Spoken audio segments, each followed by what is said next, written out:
Ang pagtuo sa asa ka babayi.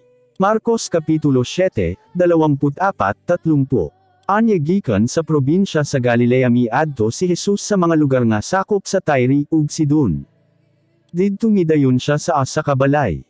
Dili anta niya gusto nga mahibaloan sa mga tawo nga ato asya didto, apan dili gayud kini matago. Gani dihay babay nga dili Hudyo nga nakadungog nga ato adidto si Jesus. Kini nga babay taga Phoenicia nga sakop sa Syria ug ang iyang pinulungan Griego. May anak siya nga babay nga gigamhan sa dawtang espiritu. Busa miadto dayon siya kang Jesus ug miluhod, ug nagpakiluoy nga kon maimo hinginlan niya ang dawtang espiritu sa iyang anak. Apan mingon si Jesus kanya pinaagi sa sambingay, kinahanglan nga pakanon una ang mga anak, kay dili maayo nga kuhaon ang pagkaon sa mga anak ug ihatag ngadto sa mga iro.